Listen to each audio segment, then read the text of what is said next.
Hey YouTube, velkommen til min channel. Her kan du se Kron Q. Der er raketter. De er knap så store, men de er der. Der er batterier, container, bomberør. Der er lidt af det hele. Så har vi et lidt større sæt med lidt større raketter. Mere knald på batterierne. Det samme bomberør. Ja, container. Så til Hansen heksehyldspak med lille heksehyld, medium og large. Thundershots, dem har jeg 6 poser af. Det er ligesom raket, bare et skud og så. De er nu fede nok.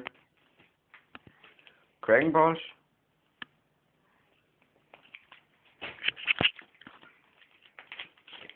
Raketagement. Til Hansen, de skulle også være rimelig gode. Og så har vi sådan en lille pakke til, når I skal have det sjovt. Med heksehyl, fede fælge, røgskyer. Der er alt muligt.